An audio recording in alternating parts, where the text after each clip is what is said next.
Hello and welcome to Undercommon Taste. This is a podcast where we create and discuss homebrew content for tabletop RPGs. Thrice cursed spell resistance, it's almost as if the universe is deliberately trying to force some sort of arbitrary equality between those of us who can reshape matter with our thoughts and those who cannot. Varsuvius, Order of the Stick.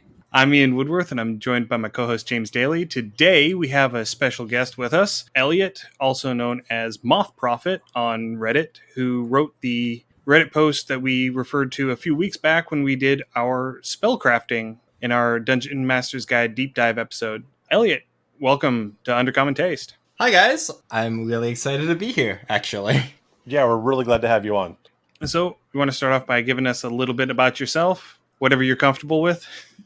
Of course. Yeah, so I've been playing Dungeons & Dragons, only 5th edition, for about 5 years. I was pretty much the first one to get into it in my friend group, so I've been DMing the vast majority of the games that I've been in. So I really like making content like that online, and I kind of just go on string of thought tangents, and people sometimes like them. Yeah, whenever I found this particular one on Reddit, it was one of those where I was like, okay, the title's got me hooked. I'm going to start into this and just see what it's about. And I got about 2 paragraphs in and realized that was going to be a long sit on the can because I had to finish it.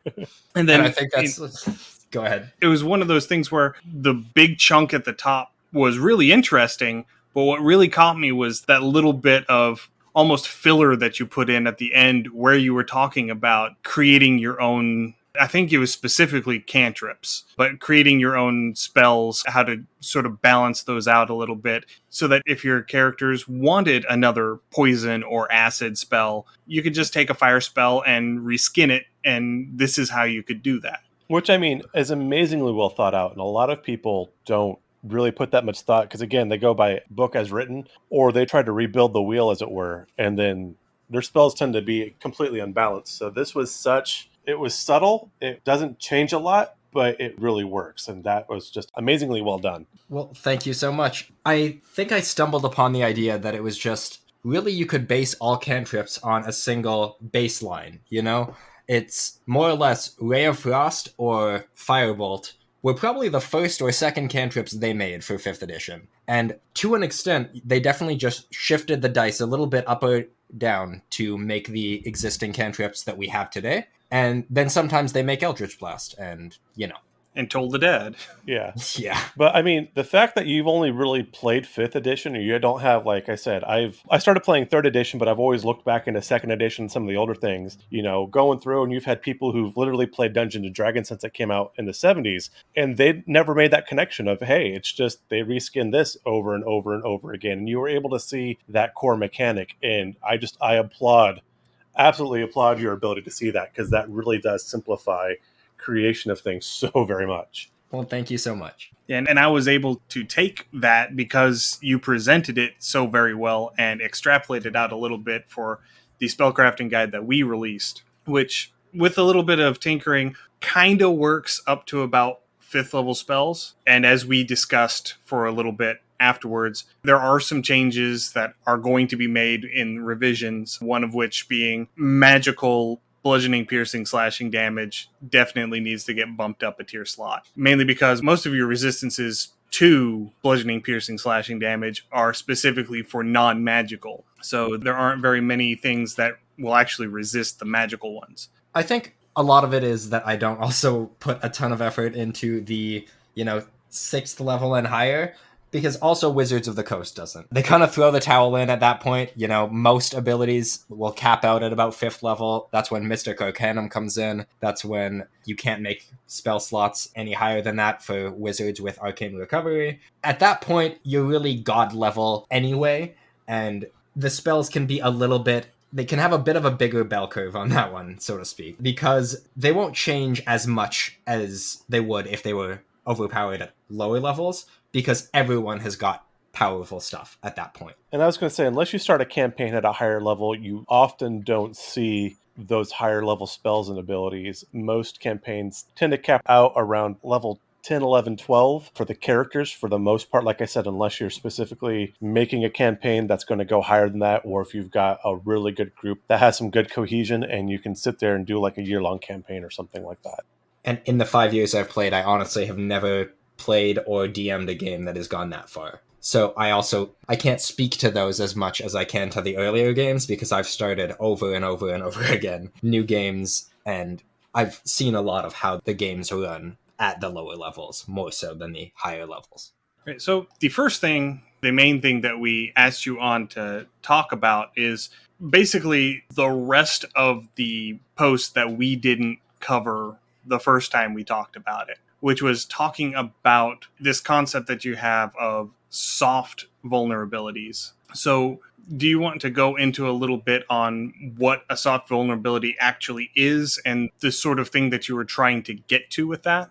Absolutely. So, generally, my definition for a hard vulnerability versus a soft vulnerability is going to be a vulnerability where the creature still does not want to take that damage, but a hard vulnerability will just be the double damage, the classic one that they put in a lot of stat blocks in the monster manual. The soft vulnerabilities I'm talking about are things much more related to, zombies with the undead fortitude who, when they take radiant damage, they don't get that save to come back. Or trolls who take acid or fire damage and suddenly they don't get their regeneration anymore. I think it's definitely a much better system to have things run like that because at the end of the day, the players are not supposed to know how much health a creature has. So a flat out, you do twice as much damage, effectively boils down to just a narrative rather than something that actually feels good. The combat doesn't necessarily change.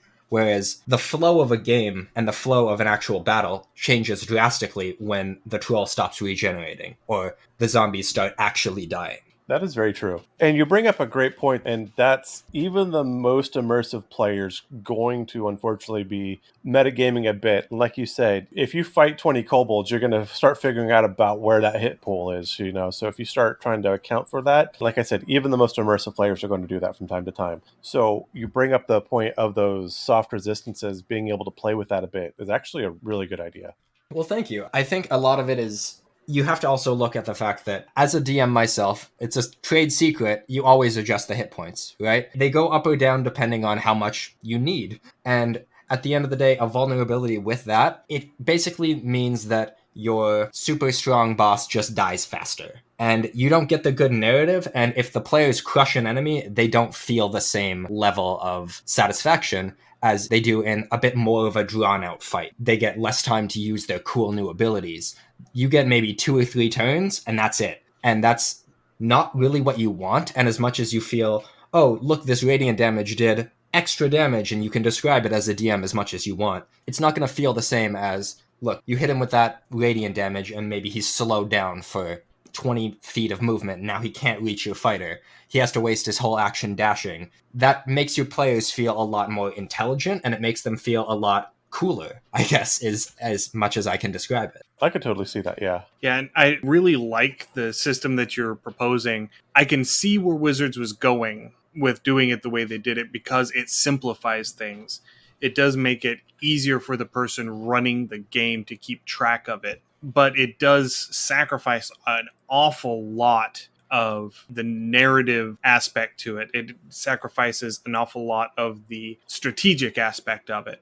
Yes, very much so. This soft vulnerability has very much a second edition feel to it, which is probably one of the reasons why I like it so much. And again, just my heart twitters at second edition, and I'm sure it's fanboy looking back as my first influence, but things were so much more subtle then. And again, as we've talked about multiple times, Wizards really has tried to simplify the bookkeeping end of things to make the game more accessible, which is great. But as far as alternate rules for advanced or seasoned players, this is absolutely gorgeous. And I definitely don't blame them for trying to simplify, right? 5th edition is the edition I started on, and I can never say that it isn't the best edition to learn on. I've started so many new players on it, and I work at a bookstore where I start new players at D&D constantly. So it's the easiest to explain, it's the easiest to get into, and that bodes well for why they've been so popular and there's been such an uprising of Dungeons and Dragons. I tried really hard in my post to make sure that it wasn't super difficult. And that's why I tried to tie them back to monster types. Because then, if you know what they are, you can just choose yes or no. Am I going to use it on this monster or I'm not? If you have a list sitting in front of you, then it makes it very easy to determine maybe this one doesn't have the vulnerability, maybe this one does. And I tried to make them generally relatively easy as well. Like the dragons, for example, it's just disadvantage on spells against lightning, for example. And if a player comes to me and says, hey, look, I have Shocking Grasp, can I get advantage on the attack? Sure. It's not written into the rule, but there's no reason I can't just say yes on the fly. That particular ruling isn't going to break the game, you know? Right, yeah, that makes perfect sense. And again, that also shows good adaptability from the DM. And again, the DM should know the people at his table, he should know the scenario. And so again, it's about having fun. As Ian and I have said many times, the point of playing any game is to have fun. So there are a couple of the specific ones that I wanted to touch on a little bit from your post. I don't really want to go through line by line and talk about each one individually. Of course. But you were talking about breaking down fiends based on their subtype, which in older editions they had. You know, devils were definitely their own thing, and demons were definitely their own thing, and Yugoloths and all of those. And what you were pointing out was that they had all been lumped up under fiends, which all had basically the same set of resistances and immunities. And so you wanted to break it out a little bit to make it more interesting. So if you wanted to touch on that a little bit. Of course. So what I specifically looked at for fiends was because a vast majority of the lore within 5th edition on them is about this giant blood war that the fiends, the devils, and the demons are clashing against one another.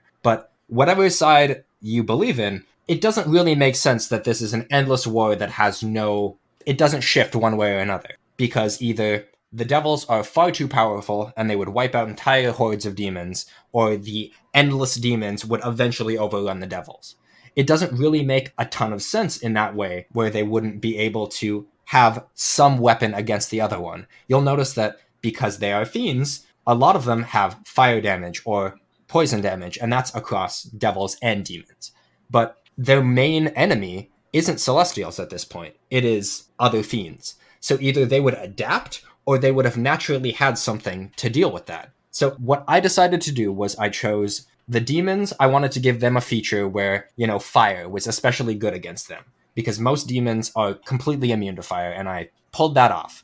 I said, the devils have a lot of fire abilities, and I want them to be able to throw a fireball and kill an entire horde of demons, because I want the devils to be able to take out more creatures at a time, whereas for the demons, I want them to be able to overrun the devils, which is why I gave the devils poison vulnerability, essentially, because that way it's an ability that will be not quite so bad for a lower level devil. They don't really want to retreat, so they don't need those abilities, or they don't need to dash, they don't need to disengage. But the higher level devils, who if they get swarmed and they can't run away, they risk demotion to a lower level. That's bad. So it is, in the way I themed the abilities, I made sure to make one affect weaker enemies more than the stronger enemies. And then on the other side, I wanted the stronger enemies to have more of an effect than the weaker enemies. I like that. So I don't know if you've ever played Blizzard games or not, but are you familiar with either StarCraft 1 or StarCraft 2? I'm unfortunately not. I'm more of a Diablo player myself. Okay. So, StarCraft 1 and StarCraft 2, it's broken into 3 races. You've got the Protoss, which are kind of the advanced aliens. They're psionic. Generally, they've got the big tech, things like that. You've got humans, of course, because you've got to throw humans and everything. And you've got the Zerg, which is a very swarmy, bug-like creature. Their base was from insects, and they've kind of evolved from that. But the way you describe this battle between the fiends and the devils feels very much like that Protoss Zerg, where the Zerg is just numbers and numbers and numbers, where the devils would be the Protoss. They're armored. One can take out many at once, but it's just eventually, yes, they can be overwhelmed by sheer numbers. So it does have that kind of balance feel to me, which I really like, because again, I'm a huge StarCraft fan. And absolutely, I think that was why it was really important to highlight the Blood War, because that is something that not every player or every DM is going to contain in their world. But honestly, figuring out devils and fiends and demons and all this in your own world is a big undertaking. So I have to imagine that a lot of people will just steal the Blood War, or at least large parts of it, because you need something to fill the dead air of stuff that you've never decided to work on, right? Essentially, in my worlds, it's if I haven't changed it, it's probably the same. Like, if I haven't decided the Feywild is something else, the Feywild is probably just normally the Feywild, you know? And that's how I tend to run my games. And I think in the way I laid it out, I tried to make it pretty user-friendly, you know? But it won't fit in everyone's world. And that's okay. The idea of this concept is more to just suggest to people, this is something you can do. If giants in your world are not religious at all, there could easily be a different damage type that you could figure out for them. Absolutely. Yeah, and just touching on the fiends a little bit, throwing this fire weakness on demons and this poison weakness on devils, it really adds a whole lot to the dynamic of the Blood War that you don't get the way it's written right now. But it also leaves that spot in the middle for the Yugoloths, because the Yugoloths, according to lore, were basically commissioned by Asmodeus. He basically commissioned some night hags to make him an army that was not affiliated with the Nine Hells. So the Yugoloths are the neutral evil, where the devils are lawful evil and the demons are chaotic evil. They're that in between, and they serve as mercenary units in the Blood War. And it fits really well that basically they're an engineered mercenary race that actually bounces from side to side in the Blood War depending on who's paying better. Yeah, I like that. It makes sense that they would retain that fire resistance and poison resistance because they were engineered that way. Absolutely. And if you wanted to give them something, it would have to be something that neither the demons nor the devils would really have access to. You know, if you want to go back to the classic radiant damage against devils, like the power of Christ compels you type, you could easily put it on the Yugoloths. Yeah, because I was going to go ahead and claim radiant damage for that, and that would actually flip your coin, and now you could have your war between Paradise and the Infernal, you know, referencing Diablo, and all of that would tie perfectly in, just all right, you know. Absolutely. Yeah. They were designed for the Blood War. The Night Hags had no ability to make them resistant to radiant damage. In fact, they're weak to it, but they don't really fight celestial stuff that much unless they are hired to do so, and they probably don't want to. Yeah. Yeah, that would require a hefty commission to get them to fight Celestials. I want to work that out in my brain now, because I could just see a hag sitting there, like, somehow controlling some quote-quote lower-level Celestials, making some deals. Oh, that could be fun. Anyway. The issue that you're going to run into with that is that there aren't very many lower-level Celestials. Yeah. You only need one or two, though. You just got to get that foot in the door. You don't necessarily have to have them be hired. It's the old kill a unicorn and take its blood thing, right? Yeah. There are very many sort of celestial animals, and a couple night hags with the right amount of preparation time, they could easily Batman out a scheme to take down a Kirin or something like that, and use its parts or something to outfit their particular strain of Yugoloths to not have that radiant vulnerability. Yeah. And the other one that I wanted to touch on and talk about a little bit was what you came up with for beasts and some monstrosities, where they would have a certain reaction to thunder damage. Yeah, I thought that one was very fun, because you generally look at animals as either predator or prey. It's a skittish animal or one who generally doesn't have a lot of things to worry about. But animals in general are scared by loud noises, you know? If you've ever been a hunter, you know very well that the first shot a lot of the time is all you got, because they're gone after that. And thunder is very much the 5th edition stand-in for sound. And you can see that in many of the spells like Thunder Wave and Shatter, where they have large radiuses where the sound can be heard out to. You can only imagine that would be very loud within the area that is actually happening in. Yeah, and in older editions, at least in 3rd edition, it was actually called sonic damage as opposed to thunder damage. Right. And at that point, you can justify that, you know, if I throw a thunder wave at a deer, for example, and it survives, it's gone. Like, it's leaving. It does not want to be here anymore because it is not going to fight. But, you know, if you start firing off guns or very loud noises near a mother bear, for example, it's going to frighten them enough to probably lash out. So I wanted to make sure that there was a duality in which of these two abilities are you going to give this creature? Is it skittish or is it going to lash out at someone? So I made the beasts have the frightened effect if they were one of the skittish creatures. And I also gave them an adrenaline effect, so they can immediately use their reaction to make a melee attack if they are next to someone. So the players have to do a little bit of thinking and go, is this going to scare this creature away? Or is it going to frighten it enough to take a swing at me? Yeah, you're triggering fight or flight at that point. That's really what it is. And so it's a question of, is it going to flee or is it going to fight? I would take one thing, though, with this, and I was kind of thinking this. So you've got your coin flip between fight and flight, and of course, what happens if the coin lands on its edge? So you, depending on how familiar with Western lore you are, if you've ever dealt with cattle or anything like that, there's the stereotypical stampede. So what if this thing, in a fright tries to just bull rush whatever's in front of it? And you know what? The good part about that is that the adrenaline ability that I gave them, it ties into just, you can make one melee attack. So creatures who have that natural prone or shove ability on their attacks, which a lot of cows and goats and stuff like that have, they get that just as a reaction. And then they can leave. So if you were to try and make a attack of opportunity against them, but you're prone, you already have disadvantage. So it's kind of like a knocks you over and leaves, and you're not going to be able to swing back against them, at least not very effectively. And there are also a lot of creatures that think this is more of an older edition. I don't think it's as common in 5th edition, but I think it's called Trample, where basically it can charge through the space occupied by smaller creatures, and then that creature has to make a dexterity save or take bludgeoning damage as it passes through. I think that was a 3rd edition thing, yeah. I could definitely see tacking this adrenaline ability onto a creature like that.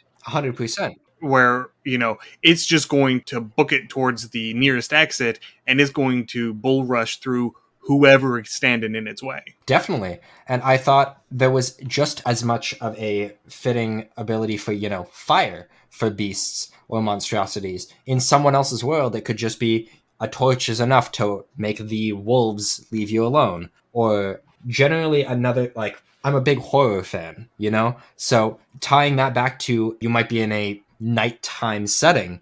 If there's a monstrosity coming after you, I don't know, goodness, I should know what that one with the tentacles is. A displacer beast coming after you. Maybe they don't like the light because they are based on cats. So carrying a torch might be enough to stop a displacer beast from coming after you. And it could be worked into your lore within your campaign. It could be, make sure when you go out into those forests, there's displacer beasts out there. Make sure you have a light with you if it's nighttime, or you're going to get attacked.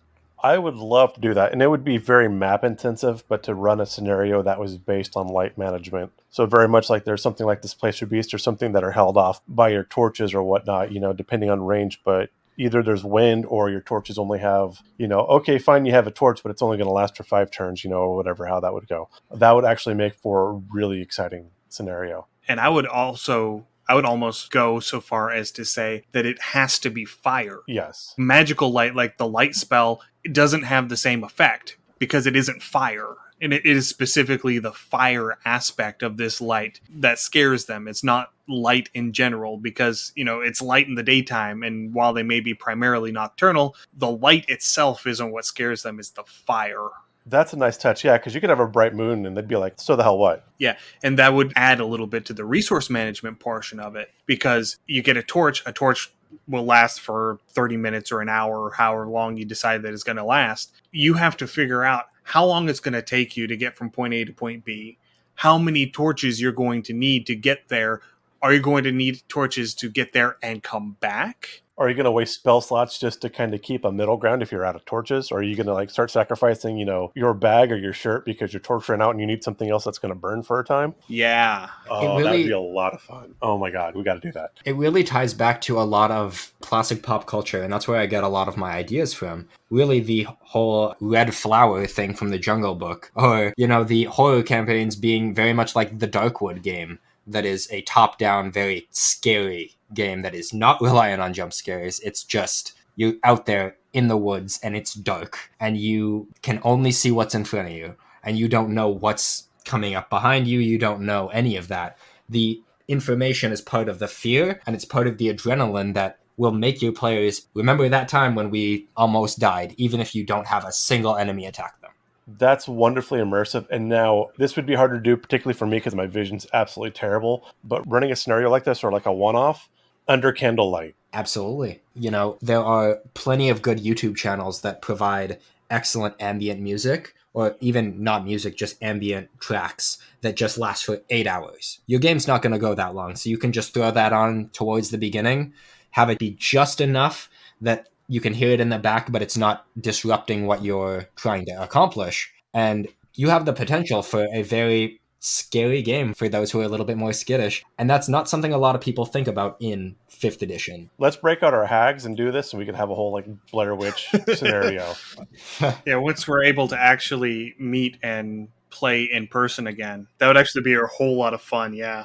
A great Halloween. I might have to plan this out. Oh my god, that's So when we were talking a little bit before we got started, and that there was one creature type that wasn't in your original post that we both agreed we wanted to touch on a little bit, and that was the Fae, because there is a lot of lore wrapped up around the Fae, and in older editions there actually were cold iron weapons that had a certain extra affinity against the Fae, and so you would, if you knew that you were going to be going up against Fae creatures, you would actually go and seek out a cold iron weapon to use because it gave you a bit of an advantage. Yeah, so I think a lot of what we touched on there was that a really cool thing that you could do, because a lot of what I've done here is make damage types much better for casters.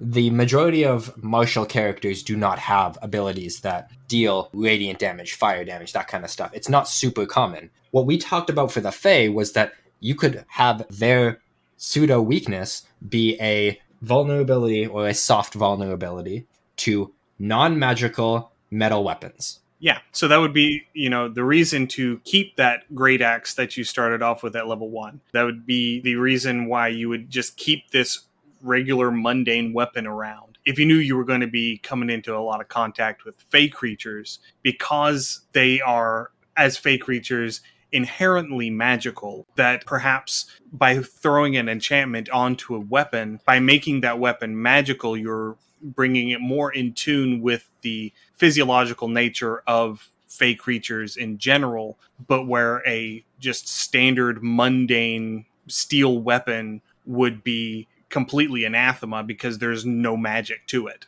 Yeah. What I could see with this is like if you're in the middle of like an ancient elven city, the height of their culture. And so everything's enchanted, everything's magical because they're elves, and everything has to be a +1 or higher because elves. And suddenly there's Fae incursion of one form or another, and you're scrambling to find, just an old iron dagger or a fork or anything, you're looking for that simple mundane thing that just doesn't exist anymore because they are so hoity-toity or they're so advanced that everything lower has been discarded as trash. It's like Final Fantasy IV and Yang's wife who fought him off with their nonstick frying pan. That's right.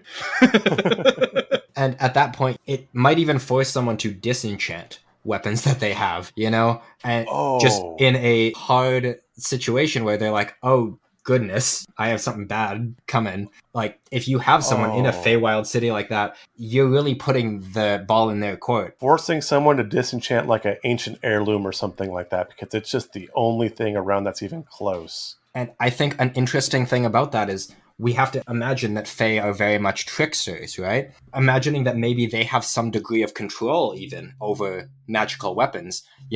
Perhaps you hit them with a magical weapon and it reflects the effects back onto you is a very Feywild type effect. That would be something. I don't know if these weapons are in 5th edition. I know they were in 3rd, but they were called backbiting or backbiter weapons. Or it was a spell of backbiting that would cause any kind of wooden weapon to reflect or basically cause its damage to the wielder. So something like that, I could definitely see Fae using a spell or an ability like that. Absolutely. Well, it's like the Nilbog even, right? It's not exactly a Fae creature, if I recall, but it turns your damage into healing a lot of the time. So if Fae have abilities similar to that, and making the non-magical weapon be the only way to get through, the players are going to be very confused until you give them the hint about it. But once you do, it basically gives them a whole new arsenal of weapons that they hadn't considered to use. They're sitting around with their many enchanted weapon pieces and go, oh wait, I still do have that iron dagger or whatnot,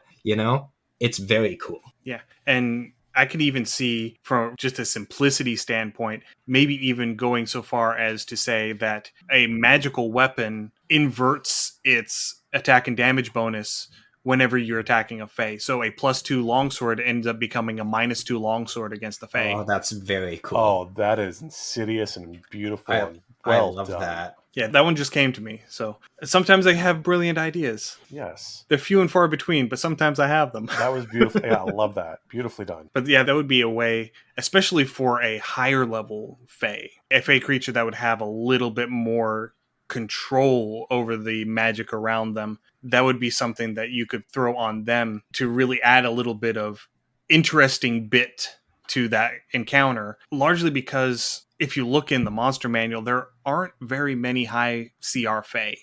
I think the highest CR Fae are like a CR 12 or something, and that's the Eladrin, the various Eladrin monster manual entries. So there really aren't very many high CR Fae creatures, but if you throw something like that onto an Eladrin, That bumped him up really quick. that would bump them up really quick, especially if you're hitting them at an appropriate level. So level 10 to 13, 14, somewhere in that range, you're probably going to have most of the party with +1, +2 weapons. Yeah. Maybe even the occasional +3 if it's just a straight plus magic weapon. So throwing that on it, where not only is the magical weapon less effective, but have the non-magical weapon be more effective, that would add a whole different dynamic level to that encounter.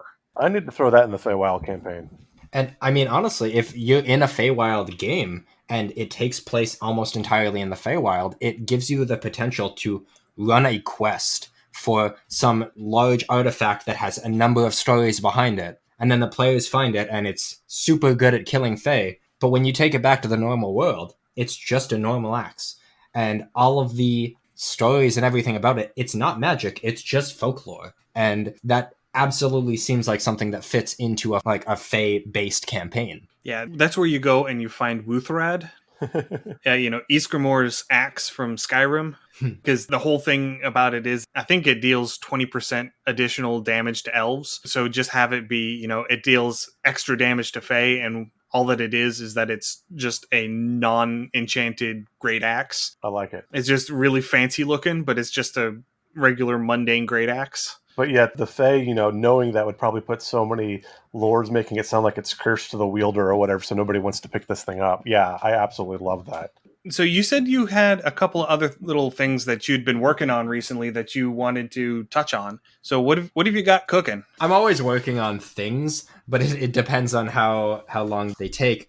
I think one of the interesting things about my system that I've kind of laid out in this post is that as much as I would like to argue that you should always be explaining, or at least in world, giving your players hints towards these resistances, you shouldn't throw your party against a creature that has 10 resistances and only one damage type that does good against it without them having a little bit of background. I always think that you should be able to throw them a bone in that way. Something that I'm not going to touch on too much is that I even have been working on a project that essentially allows marshals to take more magical damage types into their own hands, potentially thrown items that deal that type of damage and whatnot. I think in that way it really turns it into a Witcher-like game, and I've definitely seen posts about that. I think in that way you have to give the players a way to check what the resistances are if you can't find a way to work it into the story. That's why the party should always have a bard. Always have a bard. And the best way that I could figure out for that, it's a bit of a quick and dirty system, but the resistance checking is a proficient skill of either nature, religion, arcana, or history, and you can tell the creature's resistances if you pass a check of their CR plus 10. So that makes the minimum of them 11, because we would just consider the everything under 1 to be 11. And at that point, it gives you the ability to say, okay, so the players can roll a nature check at a CR 1, so DC 11 nature check to find out what the creatures are vulnerable to. Or with Arcana, for example, you could argue that for a lot of creatures, like oozes, constructs, aberrations, elementals, dragons, and a number of other things. But sometimes that's not the best fitting one. So it really depends on what you want to do for the players and depends on what the creature is. So some, Fae would either be a nature check or a religion check, and some would be one or the other.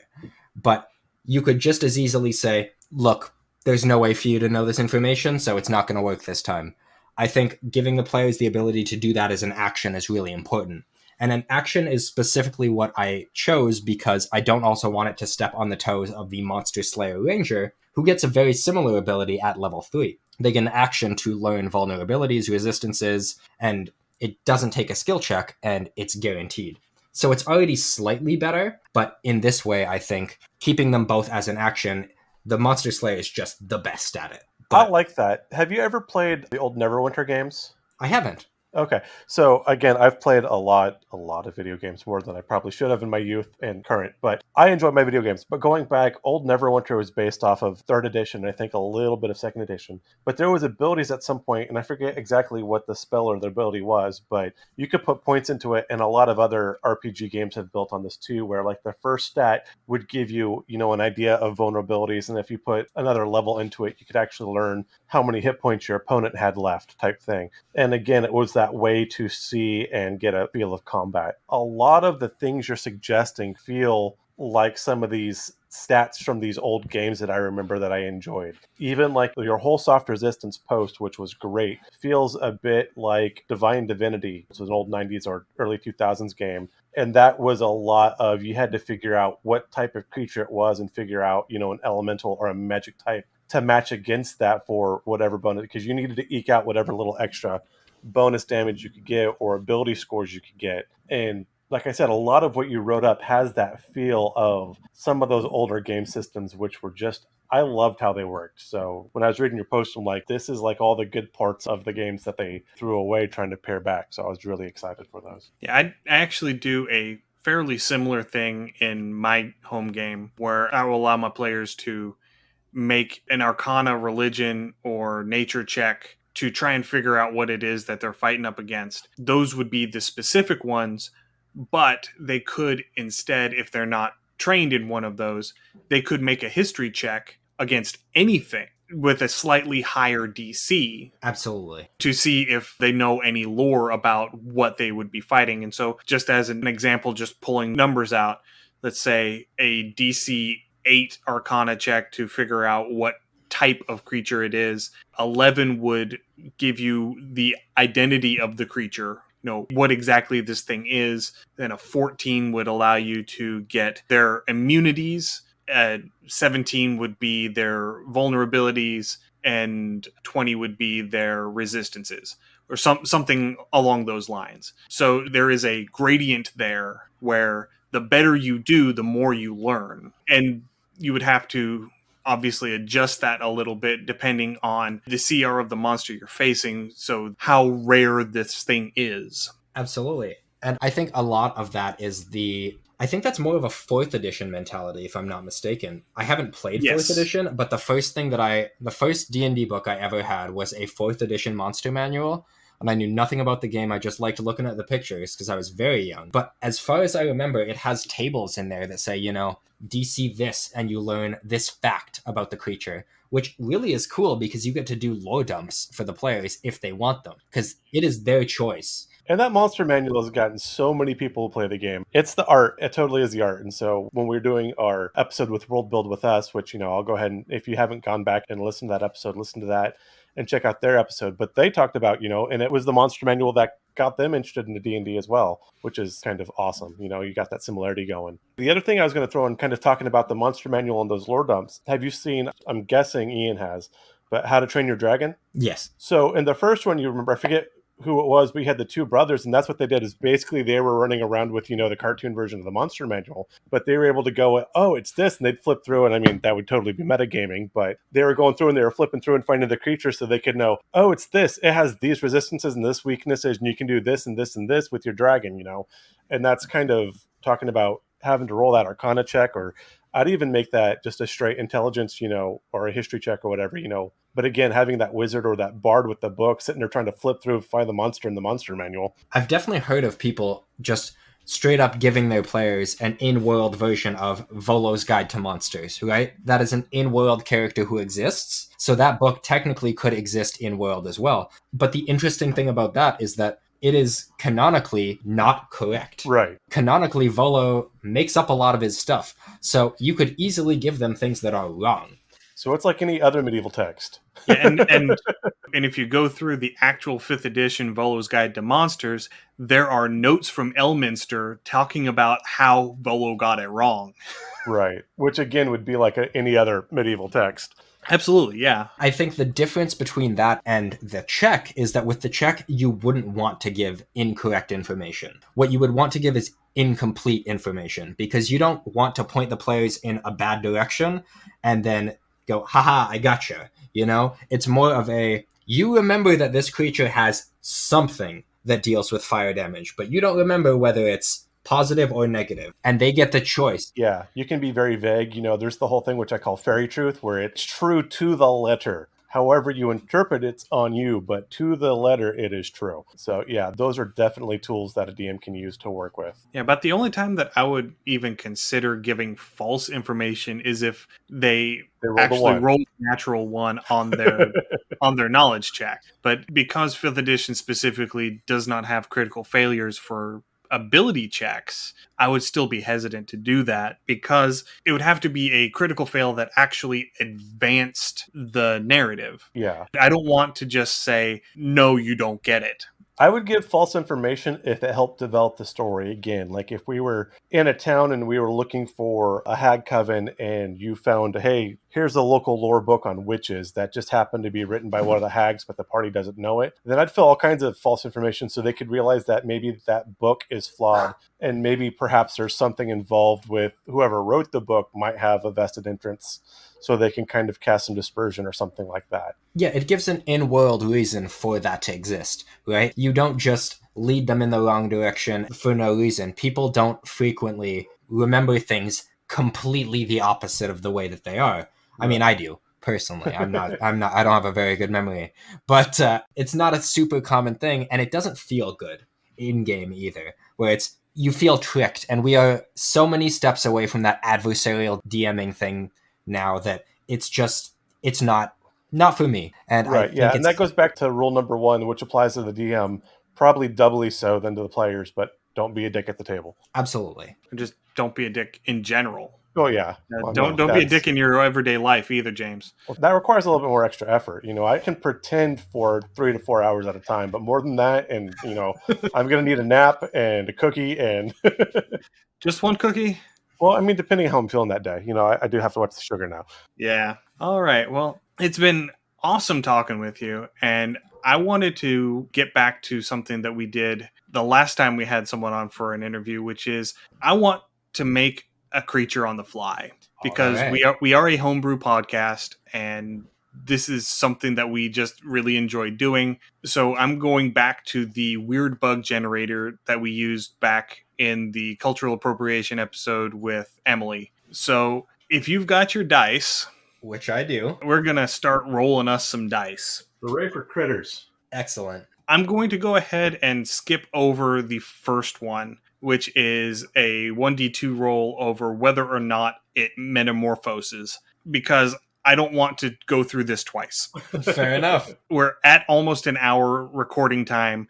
We don't have time to run through this twice, so we're just going to run through this once. So we're going to start this off with a 1d4 roll to determine its locomotion. So if you want to go ahead and give us a 1d4 roll.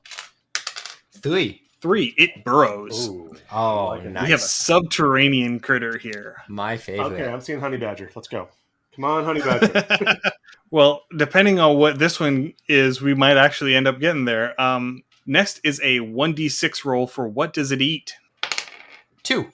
2. It eats plants. Okay. Had you rolled a 3, we would have gotten honey. So so close. so close. So next up is going to be a 1d8 for its size. Well, colossal. 7. 7. It is human-sized. So Oh, close. my favorite. Okay, so we've got a human-sized burrowing creature that eats plants. Okay, right now I'm seeing the rabbit from Winnie the Pooh. Okay, so this next one is going to be, there's a D10 roll and a D100 roll. One of them determines the number of limbs, the other one determines the number of eyes. Which do we want to be which? Do we want a whole bunch of limbs and just a few eyes, or a whole bunch of eyes and just a few limbs? Let's do a lot of limbs. Okay, so give us a D10 roll for number of eyes.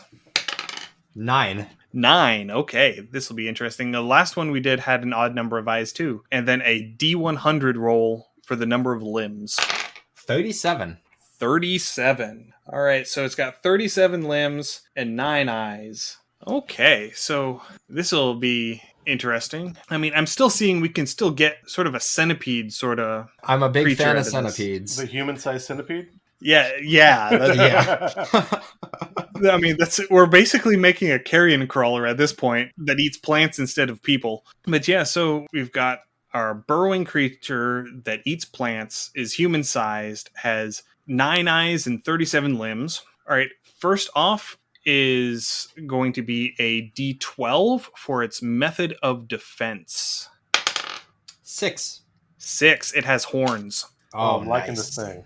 Okay, I can see that because it is an herbivore. And it burrows. And it burrows. So yeah, it could be using the horns as sort of like a break up the dirt, and then using all of these limbs to just sort of funnel it out of the way. Yeah. Kind of like like a conveyor belt, yeah. yeah, kind of like an elongated bulette. Okay. So yeah, I'm liking where this is going so far. So give us a D20 roll for its quirks. 13. 13. Well, this is very appropriate. It digs/creates pitfall traps. So it's kind of like an antlion in that case. Yes. Alrighty. The only thing is, how are we going to reconcile that with it eating plants? Well, I think maybe the pitfalls aren't intentional. Yeah. I think it probably Okay. goes burrowing for roots and just happens to leave Aha, behind. yeah. Yeah, I was thinking that maybe it goes and it burrows out like where a tree was. And so it kind of just collapses and kind of goes under. And as it moves on, you walk through and you just fall in. Okay, so kind of like the concept of widowmaker trees. Yeah. So basically, it'll be a dead freestanding tree out in the woods that the entire underground roots system of this tree has been eaten away. And so it's just basically sitting there waiting for a good stiff breeze to blow it over. And there's like 3-4 inches of dirt sitting up there. And so you get close to this tree and you just fall in. That would be great. And you break the surface tension of the dirt, and then this giant dead tree falls in on top of you. I like that. So if you're trying to hunt one of these creatures, it's not that the creature itself is dangerous, but its habitat and its ranges, because there are so many pitfall traps. Yeah. It's almost like a minefield at that point where you Yeah, have to absolutely. be very careful. Maybe it has some intelligence in the way it designs that too, that it knows that certain areas are going to, so it maybe it bottlenecks things in, so it has like a den to escape to or whatever. Okay. All right. So now we're going to make it weird. All right. So give me another D100 roll. 67. 67. It swarms inhabit dead bodies and pilot them. Oh, God. I can... Huh. Dragon Graveyard. No, I got this. Okay. This is what treants actually are. Oh, yes. Oh. They're these creatures that crawl inside of dead trees and walk around in them using these dead trees as exoskeletons. Or even if you wanted to skip the metamorphosis thing, you could have a whole life cycle like the spice worms in Dune. So like the burrowing part is the larval stage, and then when they hit adulthood, they burrow into a tree. And that is their adult stage. That's Okay, super cool. yeah. I like that. Yeah. So just because I am the way I am, I'm also going to roll a D100 All right. on this quirks thing and making it weird, and we're going to see what we get. 55. Ooh, is powerfully attracted to holy water /energy/relics. Oh, that fits, and that makes a lot of sense too, because you'll have that whole weird life cycle and everything like that. It is the natural parasite of druid groves. Oh God, yes, yes. And people really want to go not only hunting for these, but you would naturally find artifacts and stuff in the pitfall traps, right? Very likely, Yeah. yeah, because you'd have other adventurers. So you go hunting these things, and if other adventurers gone, then you can just—they're not using them anymore. Yeah, either they fell in and died, or the creature itself just happened to hoard it into one of these giant holes. Yeah, that would give it a lot of parallels with the Grick, because the Grick, whenever it kills something, it takes it back to its lair and it eats all the edible parts, and everything else just sort of collects in this refuse pile. So if it's picked off 3 or 4 groups of adventurers before you kill it, you'll find its lair and its refuse pile that's filled with all of these various objects that it just didn't eat because they weren't edible. So I can definitely see maybe even it holds them in its body. Well, it's not eating the characters because it is herbivore. It does. Oh eat yeah, I plants, guess so, yeah. But that would be if you managed to kill one of these adult stage, if you will, the walking tree ones, that it would be something that once you kill it and you break it open, all of these, it's kind of like that video where someone is redoing the drywall in their house and they peel the drywall off and all of these pounds and pounds of acorns fall out of the walls. That's awesome. Yeah, that sort of deal where you break it open and all of these various magic items or various shiny items that it happened to magpie and pick up just come tumbling out of it. That's awesome. I love Excellent. Yeah, that was fun. These always are fun when we do these, yeah. I like that one. So what do we call it? Good question. I suck at naming things. We'll name it the Bob Rossians. Yeah, happy little tree. That's right. I really don't know. Well, at that point, you said it was the natural enemy of druid groves. So it could be like a grove digger. Yeah. Grove borer. Yeah. Because there are borer beetles. I think it's the emerald ash borer is one of the more common ones that is actually actual real life tree parasites. So yeah, that Grove could borer be or Sylvian borer. That either one would work. I like that one. Yeah. Yeah, a grove borer, I think. Cool. Because they're attracted to that magical essence that a druid grove would have, so they would be naturally drawn to it. And so the druids would be on constant alert to keep tabs on, okay, do we have any sudden sinkholes opening up nearby, or one of these things is starting to move in. Imagine a druid grove where like killing one of these things was their rite of passage. Ooh, that would be cool. And because we're talking about vulnerabilities in this, what about lightning? Because they don't want to get struck by lightning because they're trees. Yeah. Lightning would work. Again, fire would be the obvious one. Lightning would work. I would probably give it a soft resistance to poison, perhaps, since it is both above ground and low ground, and it is kind of a blight in its own right. Oh, yeah. So what do you have in mind? I'm trying to think. Lightning would work particularly for the adults. Fire, I would definitely, like I said, want to give it the poison resistance. Cold vulnerability, just because you could freeze them out. And again, that's where you're starting to talk to things like, again, living here in the American Southeast, things like the cicada and the mosquitoes. Everybody talks about when winter comes, all the bugs finally die. You know, that's that kind of thing. And depending on how cold it gets, if you get a real cold snap, then obviously some of your old dead limbs and stuff can snap. So I could see a vulnerability to cold, perhaps. Oh, yeah. I think that definitely makes sense. We could even borrow the one I have in the post there for plants, where it just slows them down, slows their movement speed or anything like that could work. Awesome. That's super cool. Or even, you know, because you being far further north than us, you would have a little more knowledge on this. But if the winter gets especially cold, you end up freezing the water in the trees and trees just explode. Yep. Yeah. So, I mean, that would be very bad for them, I think. Yeah. So at that point, I would definitely see if you manage to kill one with cold damage, it explodes. And basically, if it's one of the above ground ones, it explodes and all the wood goes out in shrapnel and you have to make a dex save against the shrapnel. 1d6 for 15 feet. And the treasures. Oh, yeah. And the treasures. Yeah, definitely. So it's just, it's like a loot goblin. Absolutely. Yes. Yes. Pling, pling, pling, pling. I love it. Perfect. Well done. Beautifully rounded out. All right. Well, thank you so very much for agreeing to come on and talk with us and for bringing all of these wonderful ideas to us. Thank you so much for having me. Do you happen to have any content creators that you would especially want to give a shout out to? You know, anybody who you're familiar with that you would want to bring a little bit of light to their work? Honestly, there's just so many people. I think really the communities over on Reddit are excellent, and a lot of people make very, very good content on that. So I think my thing is just look at what subreddits exist for, you know, D&D content. D&D Behind the Screen, for example, is the one where I posted the majority of my posts, and it is amazing. Yeah, a lot of really cool people are working on those. Yeah, I was going to say go ahead and call out, but yeah, D&D Behind the Screen. I was going to say call out some subreddits. If you want to say hi, Mom, now's the time. You're internet famous.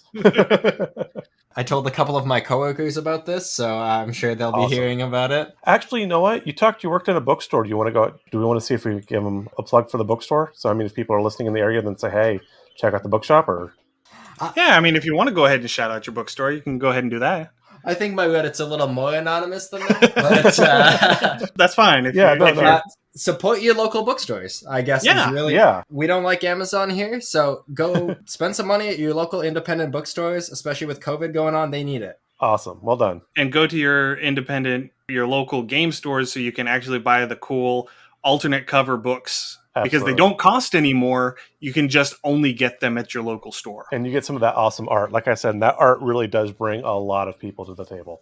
The Candlekeep book is excellent. I just got mine recently. It's amazing. That's on my to-purchase list. I still need to go and pick my copy up. So thank you again. I keep saying this, but thank you again for joining us. Anytime. I'd love to be back on if you guys have anything else you want to talk to me about. Yeah, that'd be sounds great. That sounds great. Yeah, I saw that you had a post recently about breaking the Blade Singer.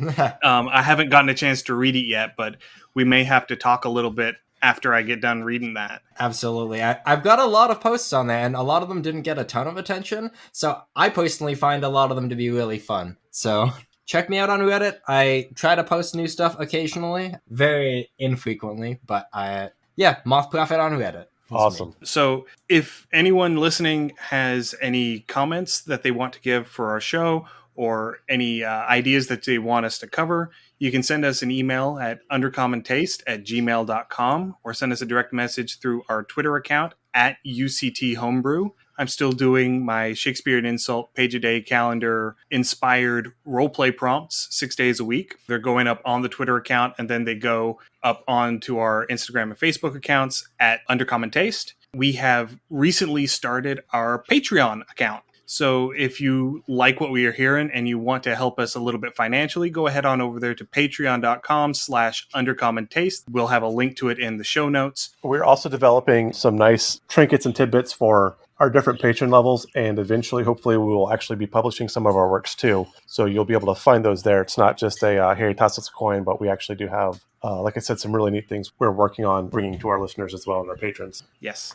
And you can find our podcast on most any podcatcher that you use. We're on Apple, Google, Spotify, iHeartRadio, all of the big ones. So if you would give us a like, give us a comment, give us a rating. Definitely rate and review. Anything that can help our visibility, we would greatly appreciate it. So thank you again for listening, and we'll see you next week. Happy gaming, everyone. Thank you for joining us for another episode of Undercommon Taste. If you enjoyed what you heard, please pass it along to your friends. If you have comments, suggestions, or ideas, you can email them to us at undercommontaste@gmail.com. If we like your idea, it may make it into a future episode. You can find us wherever you find your podcasts, and we would greatly appreciate any likes, ratings, and comments you could provide. Find us on social media. We're at Undercommon Taste on Facebook, Instagram, and YouTube, and on Twitter at the handle @UCT Homebrew. If you would like to help support the show financially, please visit our Patreon page at patreon.com/undercommontaste. Our theme is Massacre Anne, written and performed by Mary Crowell and used with permission. You can find her online at marycrowell.bandcamp.com or on Patreon at patreon.com/Dr. Mary C. Crowell. Thanks again for listening, and stay safe. You'll hear from us again soon.